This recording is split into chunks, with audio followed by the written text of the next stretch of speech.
continué à tricher, a gagné beaucoup d'argent. Aujourd'hui, sa carrière est terminée. Il est rentré aux États-Unis. Et j'ai envie de vous dire, il nous fait à tous un bras d'honneur. Hein. Ce soir, Lance Armstrong au banc des accusés. Réaction cinglante, explications et témoignages au cœur du peloton.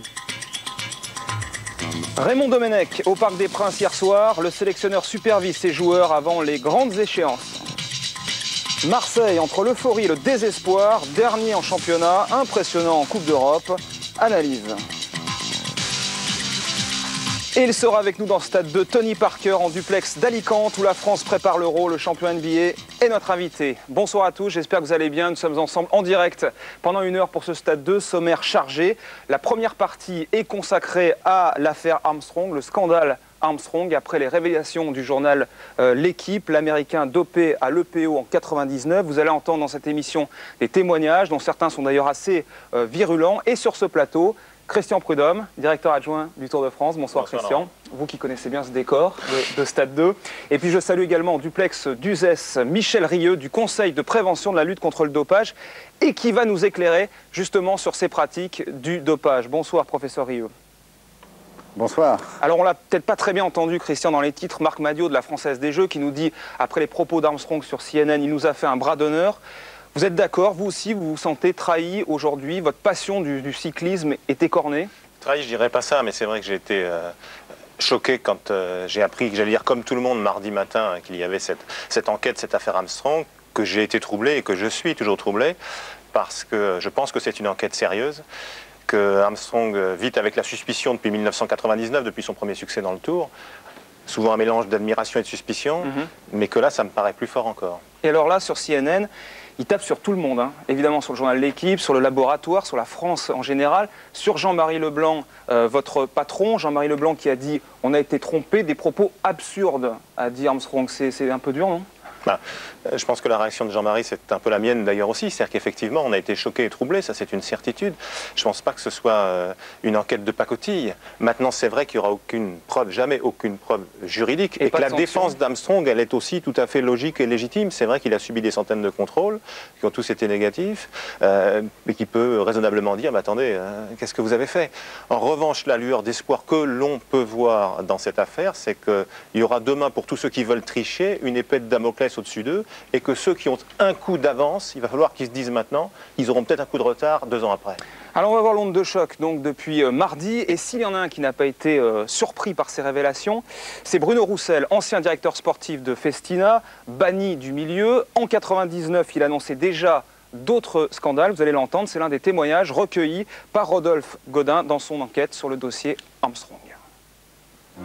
L'affaire Festina a créé les conditions historiques d'une remise en question en profondeur de ce qui est le grand mal du cyclisme. Et cette chance n'a pas été saisie. En persistant dans la tricherie et le mensonge, des coureurs, des dirigeants, des organisateurs sont toujours à la merci d'un nouveau scandale. Des mots signés Bruno Roussel en 1999. Il y a 6 ans, l'ancien directeur sportif de Festina n'a pas cru au miracle américain. From out of the darkness of near death himself, American Lance Armstrong.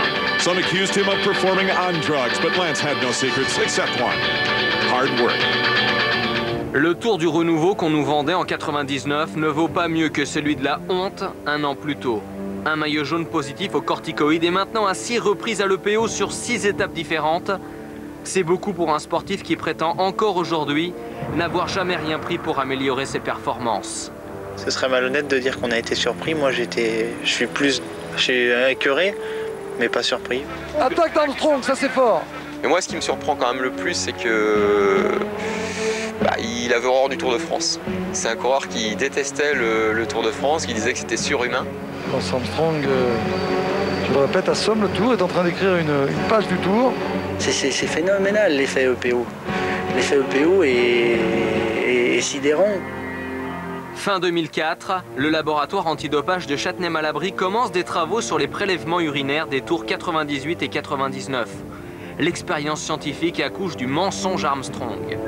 Début 2005, vous savez qu'en 99, il y a 12 échantillons positifs à l'EPO. Tout à fait. À utiliser des échantillons B qu'on a offerts nous-mêmes à but de recherche. Donc, si vous voulez, il ne peut pas y avoir de sanctions disciplinaires dans ce cadre-là, dans la juridiction sportive. Quoi qu'il en soit, l'Union cycliste internationale est embarrassée par ces analyses rétroactives. Elle a déjà par le passé sauvé Armstrong du scandale. 4 juillet 99, l'Américain est positif à un corticoïde et n'a pas de justification thérapeutique au moment du contrôle. Dans ses urines, de l'acétonite de triamcinolone. Une molécule à action retard que l'on trouve en pommade, mais aussi en injection intramusculaire efficace comme son nom l'indique sur plusieurs semaines. Armstrong est positif le lendemain du prologue. On nous a fait le coup de la pommade, mais bon, ceux qui connaissent un peu le système, ils se doutent bien que c'est vraisemblablement pas une pommade. Car ce n'est pas de dopage dont il s'agit, mais bien d'une simple crème. Si l'UCI dit non, ce cas n'est pas un cas de dopage, l'organisateur que je suis s'y tient, s'y range. Seulement il a bénéficié de souplesse ou de largesse. En tout cas, l'UCI n'a pas respecté son propre règlement. Présider l'UCI, M. Verbruggen, ce n'est pas édicter un code antidopage pour Armstrong et un autre pour le reste du peloton. Il devrait défendre le vélo en général, alors que là, il est plus du côté d'Armstrong. On voit bien les courriers qui s'envoient l'un et l'autre. Dans le dernier Tour de France, j'ai appris qu'Armstrong avait payé à l'UCI aussi une machine dernier cri pour faire les prises de sang, pour les contrôles antidopage et tout. Je trouve ça inadmissible. Armstrong, généreux donateur envers ceux qui ont le pouvoir de sanctionner. L'Américain contre-attaque jeudi dernier sur la chaîne CNN. Il s'en prend aux perdants, aux jaloux, aux sceptiques. Un refrain bien connu. En France, le cyclisme est dans une mauvaise passe. Cela fait 25 ans qu'ils n'ont pas gagné le Tour de France. Un jour, j'avais un coéquipier français et il m'a dit « Regarde-moi, Lance, les Français n'aiment pas les vainqueurs. » Ne trouvez-vous pas bizarre que la nation qui a fait le plus envers les contrôles antidopage, qui fait le plus grand pas pour la lutte contre le dopage, se retrouve dernière dans son sport? Ce que Lance Armstrong a oublié, c'est que les premiers à avoir eu des doutes ne sont pas français, mais des Américains tout comme lui. Bien avant le témoignage de son ancienne masseuse l'an dernier, c'est sa propre compagnie d'assurance qui, dès 2003, multiplie les rencontres et enquête discrètement sur son client. On m'a demandé effectivement comment j'avais connu Lance Armstrong, quel coureur il était, ce que je savais de lui, etc. Et donc j'ai répondu à ces questions. Ça sera peut-être une partie moins facile pour lui que de gagner un Tour de France. Si maintenant les contrôles sont rétroactifs, il y a beaucoup de gens qui doivent trembler et j'espère qu'on va aller jusqu'au bout de ce qu'on a déjà fait éclater cette semaine.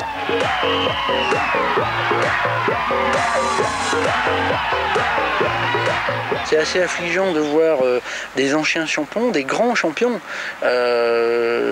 venir apporter voilà, leur soutien à Armstrong et puis dénier la vérité.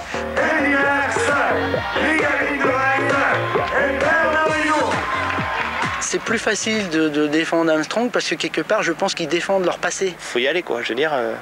Et puis les tricheurs, s'ils sont encore en activité, ben, voilà, il faut les radier. Le PO est détectable depuis 2001. Sur les 5 derniers Tours de France, Armstrong a subi près de 30 contrôles, tous négatifs. Plus de PO dans les urines des coureurs, mais des moyennes horaires qui explosent année après année. Les révélations ne font que commencer. Il y a un cyclisme non pas à 2 vitesses, mais à 3 vitesses. C'est-à-dire qu'il y a les non dopés, il y a le dopage des pauvres, et il y a le dopage des riches. Et le dopage des riches, ça peut aller très très loin. C'est les nouvelles méthodes. Il est réservé à ceux qui ont des gros moyens financiers, qui peuvent travailler en collaboration cachée, mais en collaboration avec des laboratoires. On l'a vu dans l'affaire Balco. Un produit a été élaboré pour tricher, alors qu'avant les sportifs se servaient dans la pharmacopée existante de produits existants. Le dopage des riches ne se trouve pas dans une poubelle. Il porte sans doute un nouveau nom, dopage génétique.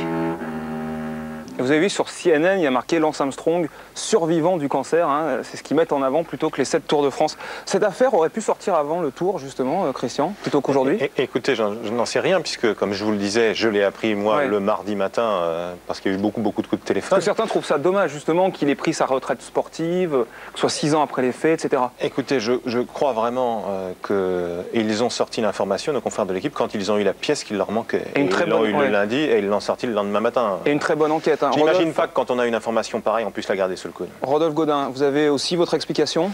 Une explication, non, c'est une enquête très sérieuse, mais il est évident que N. Verbruggen n'est pas seulement le président de l'UCI, c'est aussi un membre imminent du CIO. On se rappelle tous que le 6 juillet, c'était une date très importante pour tout le monde. Tout le monde voulait les Jeux à Paris.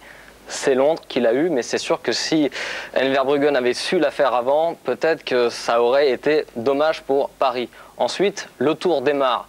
Armstrong, au bout de 4 étapes, a déjà le maillot jaune, donc ça devient très gênant. Et finalement, l'information sort le lendemain du retour du témoin principal de l'affaire, le directeur du laboratoire de Châtenay-Malabry. Des coïncidences, mais pour l'instant, ce sont des faits. Alors Christian Prudhomme, il n'encourt, donc on l'a dit dans le sujet, aucune sanction, il ne peut pas être privé de sa victoire en 99, et vous, organisateur, vous ne pouvez rien faire. Est-ce que ce n'est pas un peu frustrant là? Quelles sont les limites de l'acceptable? C'est vrai qu'il y a souvent un amalgame qui est fait entre ce que font vraiment les organisateurs, quel est leur rôle dans la lutte antidopage, etc. Ce sont les instances qui doivent aller au bout des choses. Je retiens dans ce que Jérôme Pineau a dit tout à l'heure, il l'a dit 2 fois, il faut aller au bout. Je le pense aussi, il faut qu'aujourd'hui les instances aillent jusqu'au bout. Il faut qu'on sache cette suspicion qui existe depuis des années, il faut qu'on l'éloigne le plus possible du monde du vélo. Parce qu'il y a plein de gens bien dans le vélo, il y a plein de gens qui font sainement et sereinement leur métier et ils voudraient pouvoir le faire encore longtemps sans tricher. Mais est-ce que donc il faut qu'on sache. Vous n'aimeriez pas changer la réglementation et que vous puissiez là destituer Armstrong?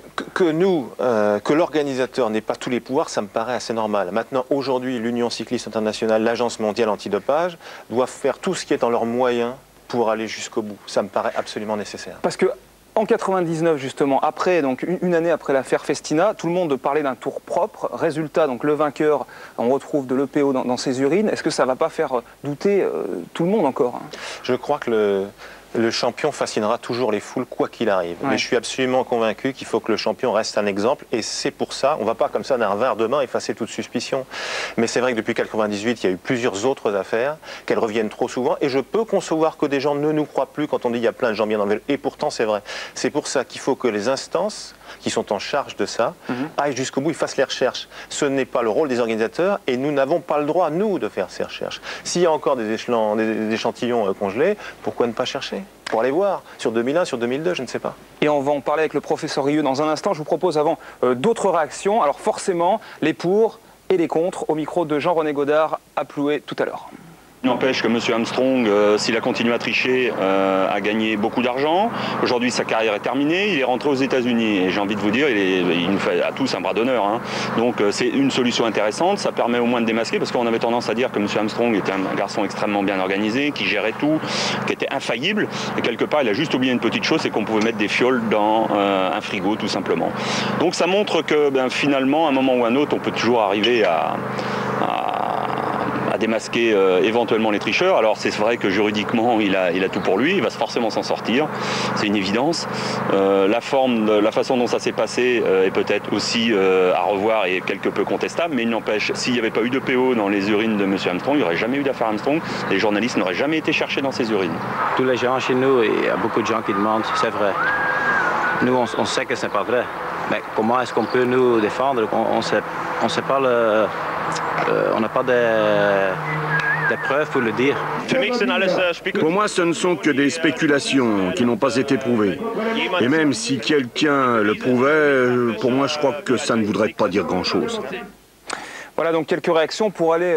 Christian, vous vouliez dire... Non, je voulais rajouter simplement une chose, c'est qu'on ne peut évidemment pas réduire Lance Armstrong à une pharmacopée pédalante. C'est évident que c'est un phénomène du sport, ça c'est sûr. Maintenant, le problème sera de savoir s'il a menti ou s'il n'a pas menti. Pour aller un petit peu plus loin, nous allons retrouver Michel Rieu, donc du Conseil de prévention de la lutte contre le dopage. Alors Michel, c'est vrai qu'il faut des contrôles inopinés plus efficaces. C'est ce que vous aviez envie de dire ce soir, parce que normalement le PO est détectable depuis 2000 et que les coureurs, ceux qui se dopent, ont forcément un plan de travail. Oui, bien sûr. Je crois que l'orientation de la lutte contre le dopage doit profondément se modifier. Alors tout d'abord, effectivement, il faut mener une politique de contrôle inopiné qui tienne compte des nouveaux protocoles qui sont mis en place maintenant par les équipes plus ou moins scientifiques qui entourent un certain nombre de sportifs. Vous savez par exemple que pour le PO, maintenant, il y a dans un premier temps une cure de PO à dose relativement élevée qui précède d'assez loin les compétitions. Donc par exemple, et au ensuite, mois de janvier, des doses février. d'entretien extrêmement peu à dose extrêmement peu importante qui permettent de passer au travers. Il est clair que si on cherche de l'EPO au sommet de l'ISEAR, on a peu de chances d'en trouver. Donc il faut faire des contrôles inopinés qui tiennent compte de l'intelligence des dopeurs. Et se mettre à la place des dopeurs. Ouais. Ça, c'est la première façon de répondre. Professeur La deuxième façon de répondre, c'est effectivement ce que démontre maintenant cet épisode, c'est qu'il faut conserver pendant une longue période de temps les urines et le sang de manière à pouvoir toujours laisser les dopeurs en sursis avec une épée de Damoclès. Ceci demande toute une démarche réglementaire à laquelle il faut réfléchir dès maintenant. C'est pas aussi simple, hein, parce qu'il faut toujours conserver un flacon de contre-expertise, appelé actuellement le flacon B, et ça pose quelques difficultés.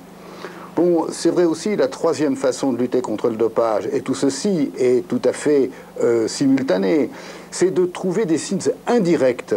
Parce qu'on va de plus en plus maintenant vers des méthodes de dopage qui vont être difficiles à mettre en évidence si on ne cherche que la substance.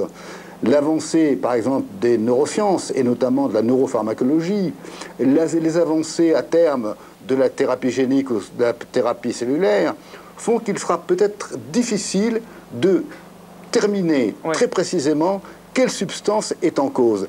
Il faut donc déterminer toute une batterie de signes indirects que l'on peut rattacher à l'utilisation de tel ou tel type de substance.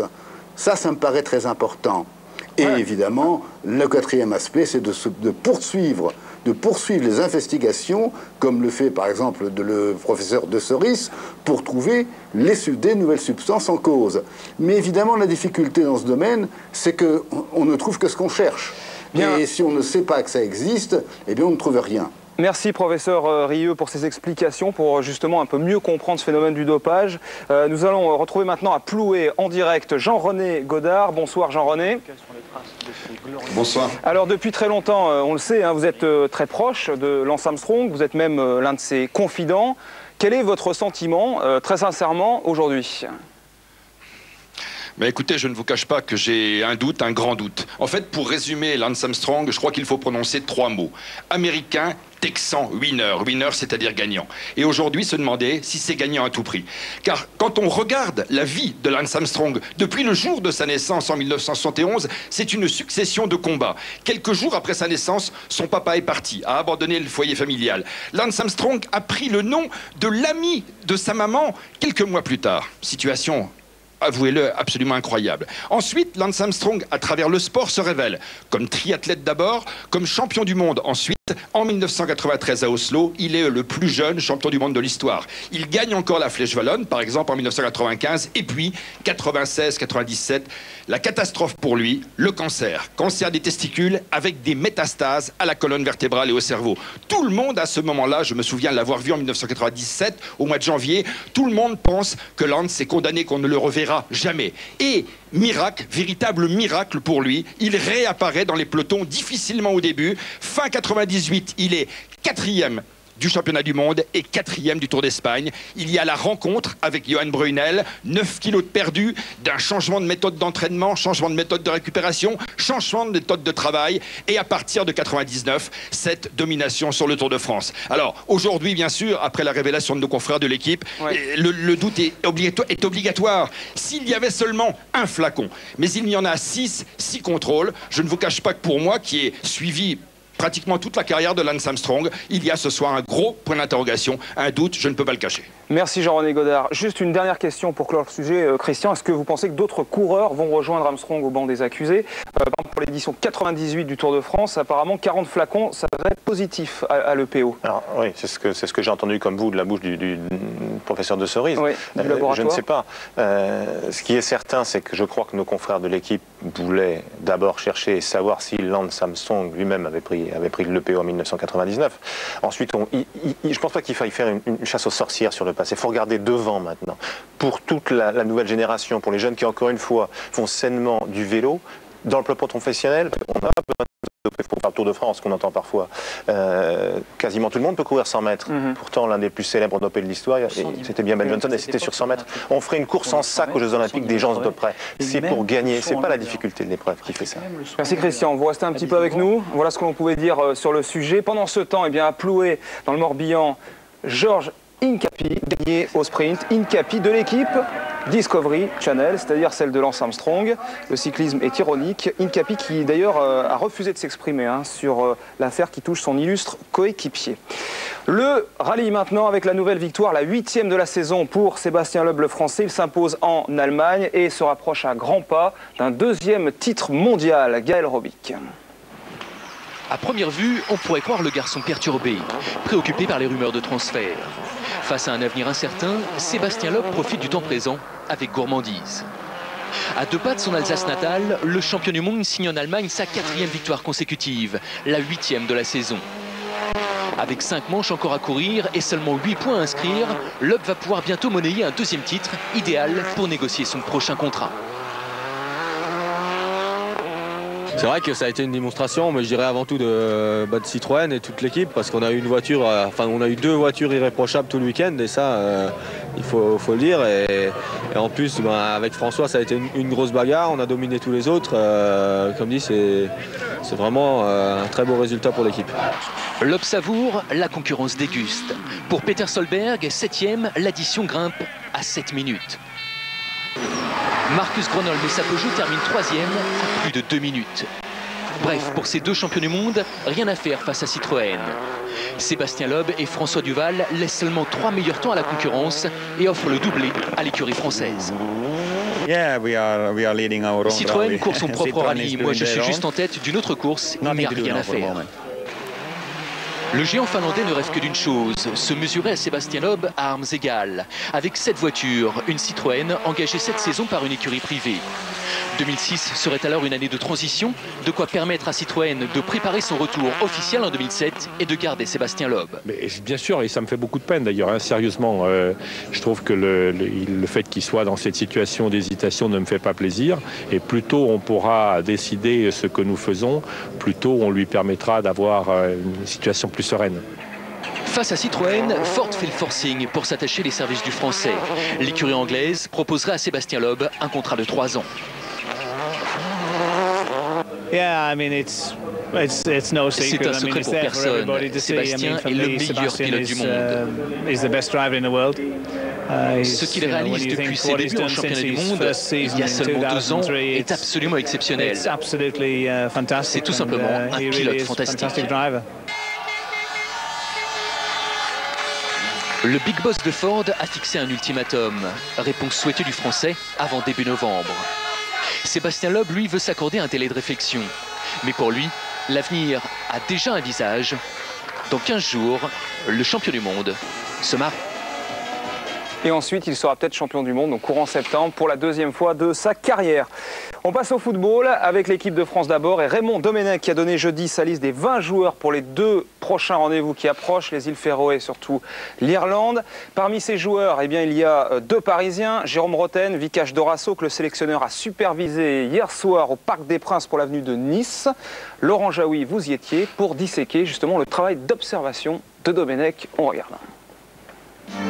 Presque sur la pointe des pieds. Être là en essayant de ne pas se faire remarquer, éviter les sollicitations trop longues. Raymond Domenech, sur un stade de Ligue 1, ne passe pas inaperçu.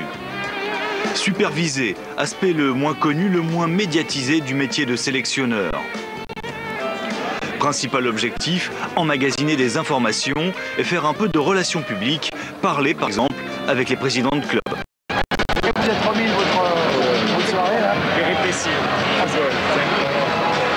Et puis surtout, bien entendu, montrer aux joueurs sélectionnés que l'on est bel et bien présent. Même si le sélectionneur pense déjà tout savoir de ses joueurs, il supervise tout de même chaque semaine, conscient de l'importance d'une telle tâche. C'est pas quantifiable, mais c'est obligatoire. On ne peut pas s'en passer. On ne peut pas vivre simplement en regardant les matchs à la télé ou en ne les voyant pas du tout. Et en se disant j'ai une liste, voilà, j'ai 20 joueurs et puis je garde ces 20 joueurs-là. C'est pas possible, il faut faire évoluer. Puis c'est important aussi l'observation par rapport au niveau des matchs, à la vitesse, à l'intensité, aux organisations. Et je crois que pour rester, c'est du recyclage permanent.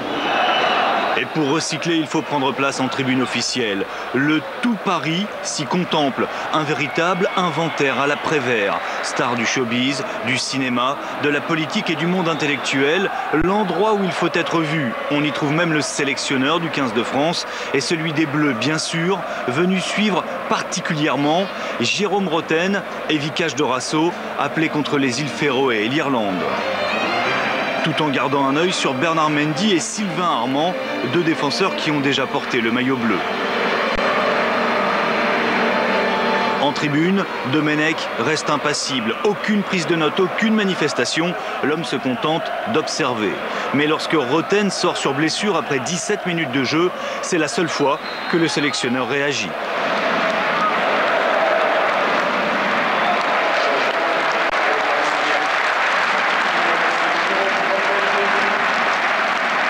À un quart d'heure de la fin, Domenech se retire sur la pointe des pieds. Toujours cette volonté de ne pas être pris à partie. Il ne verra donc pas le dernier but de la soirée. Mamadou Bagayoko redonne l'avantage aux Niçois à la dernière seconde. Qu'importe, les pensées du sélectionneur sont déjà ailleurs. J'ai appris que Roten était blessé déjà. Mais apparemment, sur ce que je vois dans ce genre de truc, c'est un problème musculaire. J'ai passé le match à me dire, bon, trouver une solution, il faut le remplacer, il faut recalculer, il faut refaire. Un peu contrarié, Raymond Domenech s'en va comme il y était arrivé, au pas de charge. Le visiteur du soir est un homme pressé. C'est pratique les portables hein, maintenant. Bon, Jérôme Roten, c'est sûr, indisponible 15 jours, donc il ne sera pas avec l'équipe de France. Hein. Non, il va aller demain à Clairefontaine où les Bleus sont réunis pour faire constater sa blessure. Et Domenech et son staff se donnent jusqu'à demain pour trouver une solution. Rappelons que Sidney Govou était du stage à Montpellier pour le match face à la Côte d'Ivoire et qu'il n'avait pas été retenu pour cette campagne-là. Ah oui. Est-ce un indice? On le saura demain. Alors quel est le programme de ces 10 jours qui viennent? Les Bleus demain sont réunis à Clairefontaine. Ils vont rester jusqu'à jeudi en région parisienne avec des entraînements et des conférences de presse. Ils s'installent dans le nord à côté de Lens chez Gervais Martel jeudi.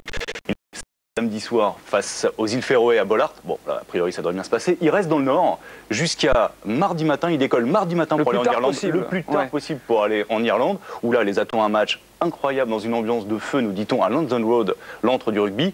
Et puis après, ils rentreront avec, on l'espère, 6 points. Espérons. Il ne devait pas y avoir Fabien Pelouse, le capitaine du 15 de France, qui devait les accompagner en Irlande, non? Oui, lui qui connaît bien l'ambiance du stade. Bien sûr, vous avez peut-être lu cette information dans la presse. On disait que Pelouse allait aider les Bleus à appréhender l'ambiance de London Road. C'était avant le match face à la Côte d'Ivoire. Depuis, la confiance est revenue. Et donc, officiellement, du côté des Bleus, on fait savoir qu'on n'a pas besoin de la présence de Fabien Pelouse. C'est-à-dire, on ne rejette pas Fabien, hein, bien évidemment. C'est-à-dire qu'il peut tout à fait parler aux joueurs, mais on n'a pas besoin de lui sur place à Dublin. Bon, voilà. Du côté de Marseille, après l'euphorie contre la Corogne, le désarroi en championnat, l'OM est dernier sans la moindre victoire toujours. Hier, c'est Ajaccio qui est venu prendre un point au stade Vélodrome, une drôle de semaine, suivi par Kader Boudaoud et Bruno Vignier.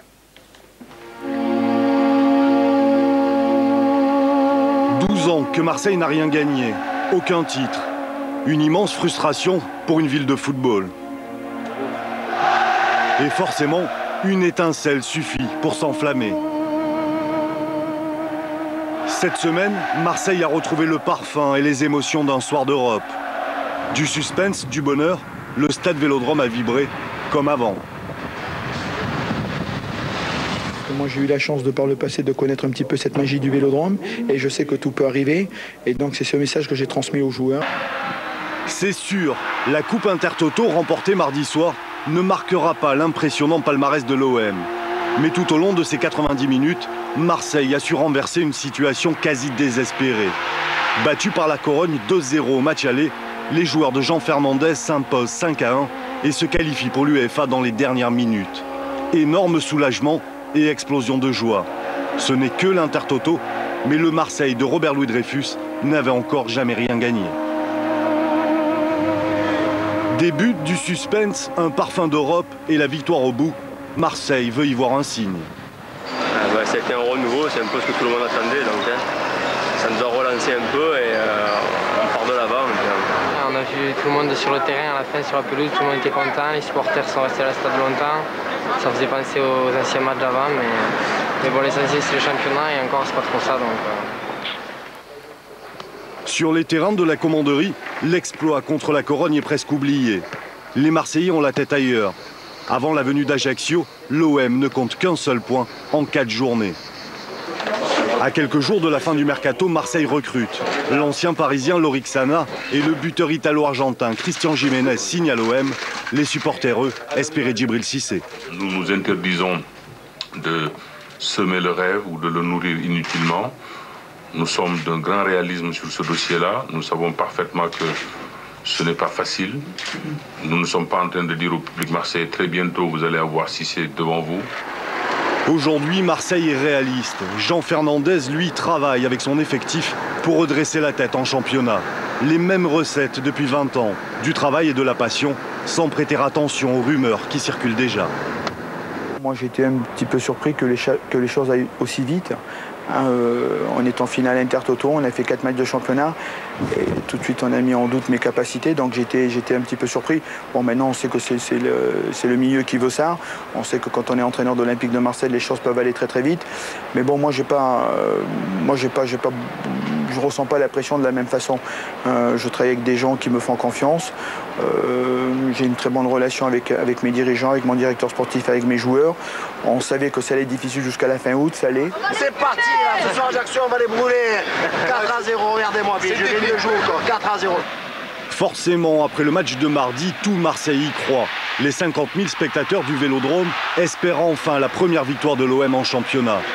Niang et Ribéry se démènent sur le front de l'attaque. Marseille veut rester sur la même dynamique. En seconde période, c'est la nouvelle recrue Christian Jiménez qui signe son arrivée à l'OM. 1-0 pour Marseille et très peu d'occasions pour Ajaccio. Les Blancs pensent tenir leurs premiers 3 points, mais à la 86e minute, l'arbitre M. Malige siffle un pénalty sévère pour cette faute de Ferreira sur Lucas. Saifi égalise et enfonce un peu plus Marseille. C'est à Sochaux, sur les anciennes terres de Jean Fernandez, que l'OM, bon dernier, va devoir absolument rebondir. Hier, c'est le 6-0 de Nancy face à Rennes. Heureusement d'ailleurs pour l'attaque, parce que si on enlève le 7-0 de Lens la semaine dernière et le 6-0 d'hier soir, le nombre de buts est catastrophique dans le championnat pour l'instant. Bon, un duel intéressant maintenant entre deux promus prometteurs. Le Mans face à Troyes. À leur tête, à ces deux équipes, il y a 2 entraîneurs totalement novices dans l'élite et qui incarnent une nouvelle génération. Erwan Lemoine, Antonin Broutard. Frédéric Hans, Jean-Marc Furlan, duel d'entraîneurs novices en Ligue 1. Frédéric Hans s'est fait connaître comme entraîneur à Brive après un beau parcours en Coupe de France. Principal fait d'armes cette saison, une victoire du Mans 4-0 contre Rennes. Hans a su faire passer son credo. Le souhait, c'est vraiment que l'individu mette ses compétences au service du collectif pour que les résultats du collectif servent à nouveau l'individu dans ses ambitions. Jean-Marc Furlan doit lui aussi sa notoriété à la Coupe de France lorsqu'il entraînait Libourne-Saint-Seurin. Cette année, Troyes est invaincu en 4 matchs et son entraîneur poursuit un rêve d'idéal. La passe dans le sport collectif, c'est un don d'amitié, quoi. C'est un don d'amitié. Donc l'art de se faire la passe dans toutes les conditions et dans tous les espaces et à toutes les vitesses, pour moi, c'est ça l'idéal. Au Mans, Frédéric Hans s'appuie sur le staff technique le plus jeune de Ligue 1, un gage de proximité avec le groupe. En fait, je n'ai pas vu cette semaine. J'ai cette impression de moins bien. Ouais, j'ai trouvé bien quand même. Moi j'ai trouvé son meilleur match de loin. Moi, je trouve que Ajaccio a fait son meilleur match. Ouais. Dans le vestiaire, traîne un ballon de rugby et ce n'est pas innocent. Rugby, on y a joué. Je pense qu'il y a beaucoup de choses que les footeux doivent chercher du rugby, surtout sur la dynamique de groupe, quoi, sur l'esprit. Il faut que j'appelle Roger Lemaire et puis lui, quoi, Patrice Neveu. Dans sa manière de travailler, Jean-Marc Furlan lorgne également du côté du rugby. Il collabore toute l'année avec un préparateur mental chargé d'aider les joueurs à exprimer tout leur potentiel. J'essaie de prendre les meilleurs et m'occuper de leur tête, c'est pas mon boulot. Je suis sympa avec eux, je suis gentil, j'ai aucune raison d'être agressif, mais il y a des gens qui doivent s'occuper effectivement de les mettre dans les meilleures conditions. À Troyes et au Mans vient l'heure de l'entraînement, l'occasion de voir s'exprimer au travail 2 éducateurs aux personnalités différentes. Attention à ça, Marco, Olive, vous le savez, vous regardez toujours vers l'avant. Regardez bien le ballon, suis le ballon des yeux, fais quelque chose de très analytique. Viens, serre. À quoi tu sers là? Mais tu sers à rien. Mets en place bien large, gardien, parce que là, 5, il faut occuper tout l'espace. Soyez vigilants des distances entre vous. Le ballon, il t'a vu tout à l'heure qu'il n'est pas parti de loin, et pourtant il t'est passé dans le dos. Ouais, mais toi, tu dégages. au Mans, il a quand même eu un parcours exactement comme le mien, où on est obligé de travailler, de mettre les mains dans le cambouis et d'être vraiment des hommes de terrain. On est très attaché à cette notion de dynamique collective, d'être positif, d'espoir, d'ambition et de le transmettre à nos joueurs. Après, bon, Jean-Marc a beaucoup plus d'expérience que moi parce qu'il est beaucoup plus âgé que moi. C'est le plus jeune des deux entraîneurs qui s'est imposé hier soir. Le Mans l'emporte grâce à ce but magnifique de Frédéric Thomas. 3 frappe ensuite 2 fois sur le poteau par Dallet en première mi-temps, puis Florentin en fin de rencontre. Toute la semaine, Frédéric Hans et Jean-Marc Furlan avaient travaillé à tout prévoir, tout anticiper, tout sauf la chance. Voilà, et j'ajoute que ce soir, donc, Auxerre reçoit Lyon, le dernier match de cette journée. Je vais remercier Christian Prudhomme qui veut absolument qu'on donne le résultat du Tour d'Espagne. Oui, ça m'intéresse, le vélo. Bertagnoli, voilà, qui gagne l'étape. Voilà, vainqueur d'étape de Cofidis. Ça va, ils n'ont pas trop changé? Non. Ça va? Ils ont vieilli. Hein. Ils ont un peu non, c'est moi qui ai vieilli. Merci Christian. C'est ce que me dit ma maman. Bon, allez, on passe au rugby avec Cédric Baudou. Deuxième journée du top 14, le championnat Cédric. Et alors déjà, pas de surprise. Pas de surprise. Pourquoi? Parce que les grosses cylindrées, hein, les clubs qui caracolent en tête, recevaient cette semaine. Et donc logiquement, les grosses cylindrées ont toutes gagné. Conséquence, dès cette deuxième journée, on a un groupe des favoris dans le classement de ce top 14. Toulouse, Biarritz, Castres et Clermont qui sont en haut, bien en haut. Et puis tout en bas du classement, on a déjà les lanternes rouges. Hein, Toulon, Bayonne et Pau qui n'ont toujours pas marqué le moindre point. Rodolphe Godin. Et donc on se demande si on ne va pas assister cette saison à un top 14 un peu à 2 vitesses, à l'image du match qu'on a suivi hier, Stade Français Toulon. En fait, il faudra un top 4 pour qu'il y ait un championnat à une vitesse. Non, il ne faut pas exagérer quand même, mais c'est vrai que peut-être un top 14 à 2 vitesses est en train de se profiler, regardez. Allez, Toulon. À la fin du match hier à Paris, Franck Combat, le Toulonnais, est sonné par la défaite. Paris l'emporte 31-3, un score qui reflète à lui seul le fossé qui sépare ces deux équipes. Deux équipes que tout oppose, à commencer par les ambitions. On essaye d'apprendre pour ne pas perdre les pédales, comme on dit, et essayer de se sauver et de rester en top 14, tout simplement. C'est notre deuxième match. Honnêtement, je pensais qu'on serait plus vite prêt. Et je pense qu'on a encore une grosse marge de progression. Bousculé à l'entame de match, c'est tout de même Paris qui ouvre le score sur cette libération. Liebenberg trouve Christophe Dominici intercalé en bout de ligne, qui s'échappe seul pour marquer le premier essai entre les poteaux. Le ton est donné par le plus toulonnais des Parisiens. Toujours en première période, ce sont cette fois les avants qui s'illustrent sur ce ballon porté. Un môle parisien que les Toulonnais ne parviennent pas à stopper et Benjamin Kayser marque cet essai collectif. Paris mène 14-0 à la pause. La seconde période ne fait que confirmer la supériorité du Stade Français. Pichotte sort la balle pour Filleul qui feinte la croisée et trouve Arias. Un raffut et Paris mène 19-0. Julien Arias que l'on retrouve à la 56e minute, servi par Filleul. Un écran de Liebenberg et la porte s'ouvre. Julien Arias offre alors à Paris le 4e essai et le point de bonus en prime. Paris inscrit même un 5e essai avec ce travail de Christophe Dominici qui promène la défense de Toulon avant de servir Borges. 31-3, score final. Le Stade Français s'impose donc face à Toulon. Les Parisiens ont beau minimiser, surpris par Narbonne la semaine dernière, cette fois, le Stade Français est bien lancé dans la course au bouclier. On commence à mettre les choses en place. Maintenant, il ne faut pas créer victoire. Avec tout le respect que j'ai pour les Toulonnais et pour l'engagement qu'ils vont mettre dans ce championnat, on sait qu'ils vont être au milieu, voire fin du tableau, quoi qu'on puisse dire. Donc voilà, on a fait un bon petit match. Aujourd'hui, on est satisfait de ce qu'on a fait, même si tout n'a pas été parfait. Pour Toulon, en revanche, la bataille pour le maintien semble avoir déjà commencé. Les autres matchs, sans surprise. Même profil pour Pau, hein, qui jouait à Toulouse hier. Pau, vous allez voir les Palois qui ont eu du mal face à un Stade Toulousain impérial hier qui a inscrit 8 essais. Voici le plus beau d'ailleurs. Jeff Dubois sert Vincent Clerc qui accélère. Et regardez Vincent Clerc qui attend le soutien pour ne pas s'isoler. Maxime Médard est en relais. Il passe la balle ensuite à Grégory Lambolet qui libère son ballon dans le mouvement pour Benoît Babi. Un essai de 80 mètres. Magnifique score final, 52-9 pour Toulouse, deuxième victoire d'affilée pour Toulouse et deuxième défaite d'affilée pour la section paloise.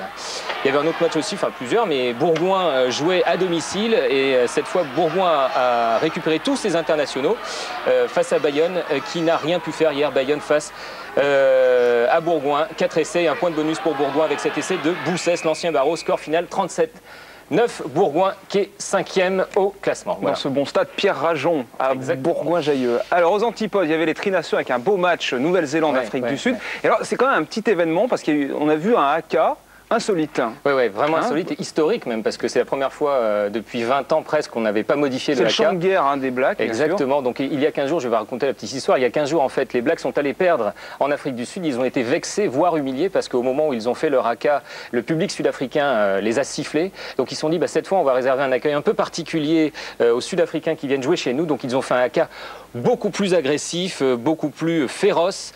Nous personnellement, enfin je ne sais pas ce que vous en pensez, moi je préfère le haka l'ancien, pas celui des années 80 que vous connaissez tous, plutôt celui des années 30. Vous allez voir, on a retrouvé dans nos archives le haka des années 30 avec une version un peu Charleston. Enfin, si, voilà, regardez, ça c'est le haka des années 30. Donc, c'était moins violent. Hein. C'était un peu moins violent. Je pense que les bronzés s'en sont inspirés. Oui, c'est les bronzés font le film. Voilà, parce que, vous voyez, voilà. Parce que on reconnaît Pierre Salviac au milieu. Ouais, enfin c'était les années 30 quand même. Hein. Justement. Ouais, parce que la nouvelle version du haka, vous allez le voir, s'appelle le Kopa Opango, est à la limite de ce qu'on devrait voir certainement sur un terrain de rugby. Regardez le résumé de Mathieu Lartaud.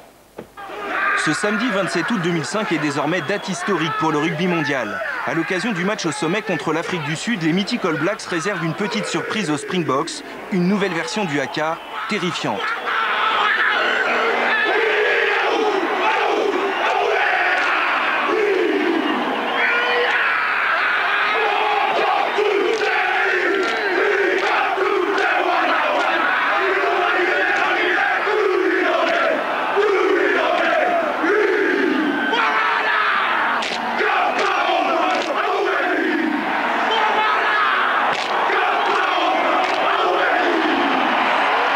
Culturellement, le haka est une danse maori interprétée par les hommes qui partent à la guerre. Mais ce samedi, au Carisbrooke Stadium, la violence de certains gestes a de quoi vous glacer le sang. L'arbitre français Joël Judge en a sans doute encore la chair de poule. Le haka est depuis la nuit des temps un bon moyen pour impressionner l'adversaire. Dès lors, on comprend facilement que les Springboks, encore sous le choc du Kapa Opango, encaissent un premier essai après 4 minutes de jeu seulement. Mais il en faut plus pour décourager des Springboks venus en Nouvelle-Zélande pour réaliser le Grand Chelem et remporter le Tri-Nation pour la 2e année consécutive. Abana, la gazelle sud-africaine, s'échappe dans son couloir gauche et rappelle aux Néo-Zélandais que la plus vilaine des grimaces ne suffit pas à gagner un match.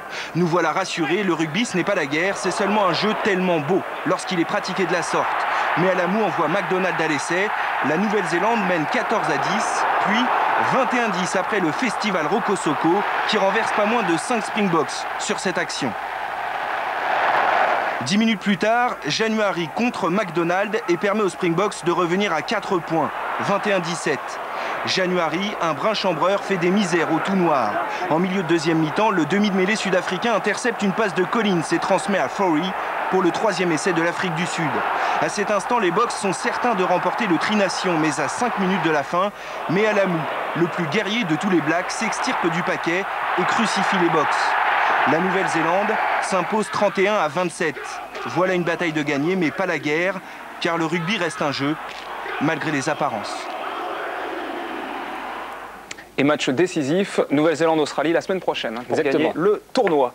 Basket et comme promis, dans un instant, la star Tony Parker qui nous a accordé une interview depuis Alicante en Espagne, car c'est la dernière ligne droite pour l'équipe de France avant le championnat d'Europe mi-septembre avec une série de matchs amicaux très durs, notamment contre l'Espagne qui est l'une des meilleures équipes européennes. Et c'est l'occasion de se tester, de mieux se connaître dans l'équipe de France. Regardez, les conditions s'y prêtent pour se serrer les coudes. C'est un reportage d'Arnaud Romera, de Madi Diawara et donc juste après, Tony Parker avec nous. Lorsque l'équipe de France arrive à Alicante, elle a survécu à 1 heure d'embouteillage, 4 heures de transit à l'aéroport de Barcelone, un avion annulé, 12 heures de voyage, une galère. À peine le temps de poser ses valises, direction la salle d'entraînement, sans dîner pour 2 heures de travail intensif, entre 22 h et minuit. Comment tu l'heure aussi, hein? C'est dans ces petits contretemps, dans ces moments pénibles, que se construit une équipe estampillée NBA. Claude Bergeau dirige une Dream Team française emmenée par 3 joueurs qui évoluent dans le championnat américain, sans compter les nouveaux draftés. Tony Parker, Boris Dio et Michael Pietrus vont insuffler à l'équipe un état d'esprit made in America. Nous, jouant aux États-Unis, je pense que c'est une expérience différente qu'on amène à l'équipe de France. Et je pense qu'on a besoin de toutes ces expériences un petit peu, mais pour amener une équipe compétitive au championnat d'Europe. On va amener notre agressivité et notre goût pour la compétition, tu vois, parce qu'on veut gagner. Mais ça ne veut pas dire que ça va arriver, hein. Il n'y a pas que nous, tu vois, il faut que ce soit toute l'équipe qui ait la même envie. Alicante est plus qu'un galop d'essai pour les tricolores. 2 test-matchs face à l'Espagne, l'une des meilleures équipes européennes. Ici, les Français évoluent presque à domicile. 6 joueurs sur les 14 de la sélection jouent dans le championnat espagnol, sorte de réserve de la NBA. C'est un championnat très relevé, très équilibré et tous les matchs sont très importants. Dans d'autres championnats, on peut se permettre de faire l'impasse un week-end, mais en Espagne, c'est très rare d'avoir une rencontre facile, on va dire. Rien n'est facile, surtout pour l'équipe de France qui se retrouve en pleine campagne pour jouer son premier match international de la saison. Une idée des Espagnols pour promouvoir le basket de village. Calpé, entre mer et montagne, drôle d'endroit pour une rencontre. Peu importe. Espagne-France, c'est le premier match de Claude Bergeau avec son équipe au complet. Le match du retour en bleu de Tony Parker et d'Antoine Rigaudot. Un match plein de promesses en première mi-temps.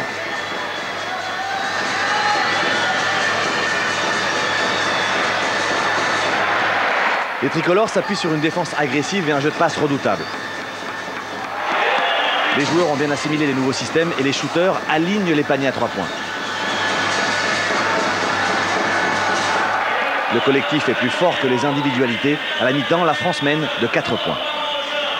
Le problème, c'est qu'en période de préparation, les Bleus ne peuvent maintenir leur niveau de jeu pendant 40 minutes. Conséquence, moins de réussite, plus de fautes, et l'Espagne, même privée de sa star Pau Gasol, verse dans l'euphorie.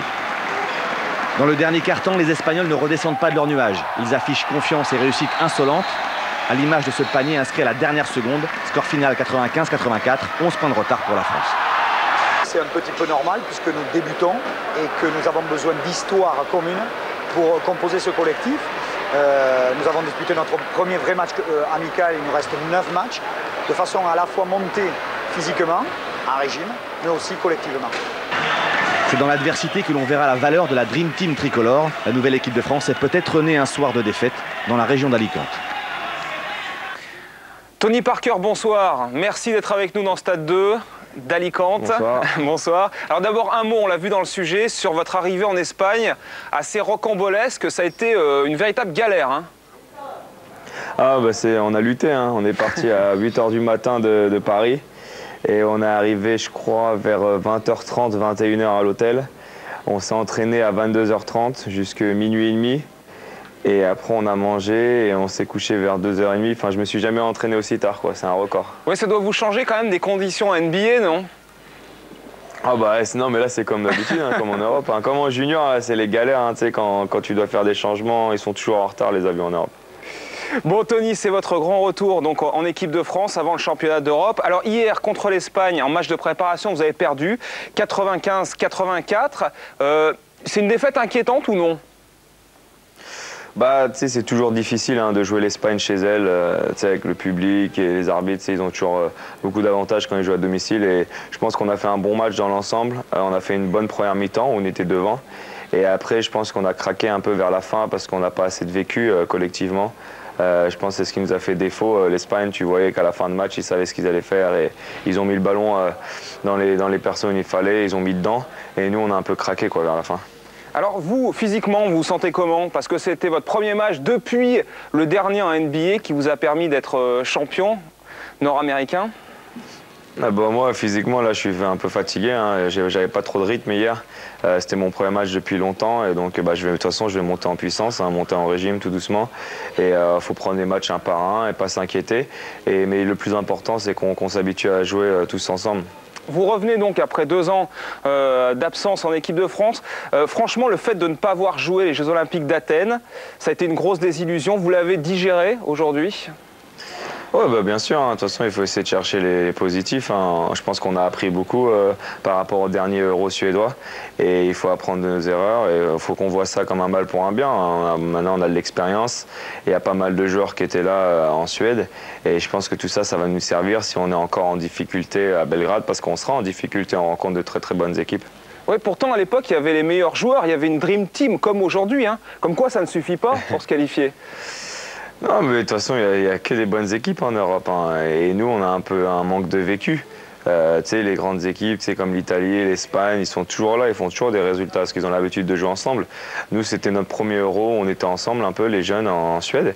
Et là, c'est notre deuxième à Belgrade avec des anciens qui reviennent comme Antoine Rigaudot. Et on va voir ce qu'on peut faire. Mais il y a pas mal de bonnes équipes, hein, donc c'est pas si facile que ça. Et à côté des anciens, il y a aussi tous vos copains de l'INSEP que vous retrouvez, qui jouent d'ailleurs aux États-Unis, les Boris Dio, les Pietrus, etc. C'était important, capital pour vous, cette ambiance de potes, hein? C'est important la vie de groupe, c'est très très important. Je pense que de toute façon on peut avoir autant des gars aussi forts individuels, ça pourrait pas être aussi fort si nous en groupe on joue pas ensemble. Et c'est ce qu'on a vu en Suède, il faut qu'on ait un groupe, il faut qu'il y ait une équipe, parce que c'est pas assez d'avoir que des individualités. Bon, une dernière question, Tony. Entre le titre avec San Antonio en NBA et puis là la reprise, le stage avec l'équipe de France, vous avez fait quoi en fait? Vous êtes beaucoup dépensé? Ouais, on a beaucoup fait la fête, hein. Ouais. On a beaucoup fait la fête. Il paraît, hein.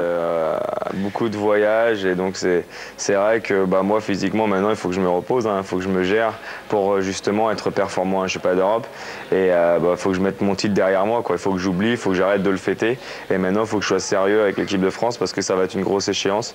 Il faut qu'on se qualifie pour les championnats du monde et je sais que ça va être dur, quoi. Les gens ils vont nous attendre au tournant donc il faut être prêt. Eh bien, merci beaucoup Tony Parker et bon match ce soir contre l'Espagne et puis à bientôt donc à l'Euro. Ciao, ciao. À bientôt. Ouais. Salut.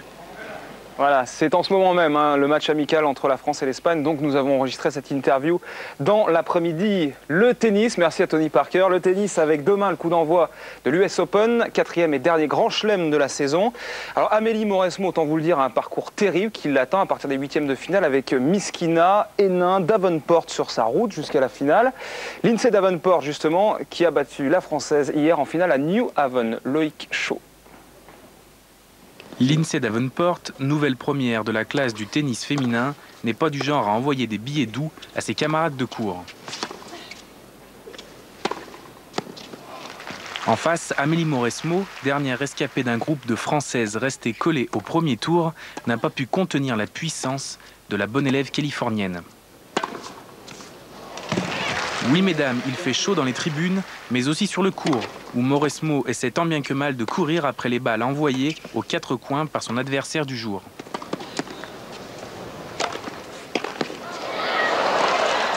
Après une demi-finale difficile face à l'Espagnole Medina Garrigues, Amélie voit s'envoler le premier set sur un dernier jeu blanc.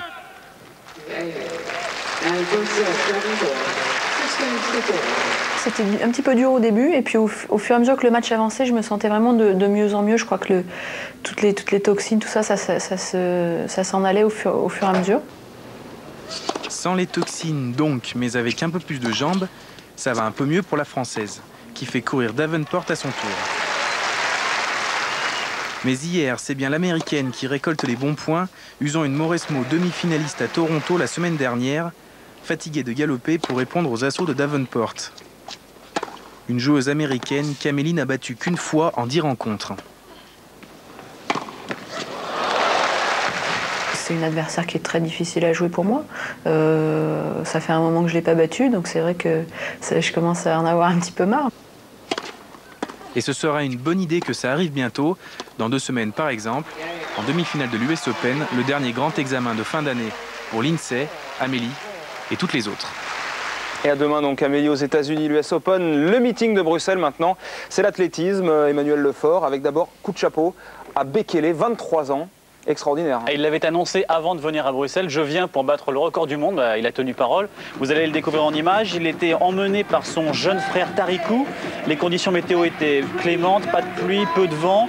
Et Bekele a transformé cette épreuve de demi-fond en véritable sprint. Personne n'a pu suivre son allure. Sur la fin, il a même réussi à rattraper des retardés. 26 minutes 17 secondes 53 centièmes. Voici la nouvelle référence mondiale pour le 10 000 mètres. Et puis côté français, Cocorico. Christine Aron. Christine Aron remporte le 100 mètres féminin en 10 secondes 97 centièmes. C'est la 5e fois cette saison qu'elle descend sous les 11 secondes. Et puis dans ce stade 2, nous allons rendre hommage au nouveau roi du sprint. Il s'appelle Justin Gatlin, garçon discret, un petit peu atypique, qui a eu une ascension fulgurante. Il a découvert l'athlétisme à 14 ans. Il s'est lancé sur le 100 mètres, le 110 mètres haies, sur le saut en longueur. Ce fut un athlète très complet. Il a tout de suite très vite compris quelle était sa voie, le 100 mètres. 22 ans champion olympique, 23 ans champion du monde. Il est sur les traces de ses glorieux aînés tels que Carl Lewis et Maurice Greene. Un prodige. Voilà. Image Frédéric Capron. La gloire, les honneurs et l'argent. Justin Gatlin marche sur une route jusque-là inconnue. À seulement 23 ans, il vit un conte de fées et découvre avec étonnement que dans la vie, tout peut aller très vite. Gatlin, un destin comme l'aime l'Amérique. New-Yorkais, élevé à Brooklyn, un enfant sage, beaucoup trop selon ses parents qui le poussent à pratiquer un sport. L'athlétisme est une révélation. Il y développe des qualités insoupçonnées et règne en un temps record sur la planète du sprint. La presse, les critiques et les fans me respectent encore un peu plus pour ce que j'ai fait, pour ce que j'ai accompli cette année. J'ai accumulé les victoires et ils ont tous vu que je pouvais être le plus fort.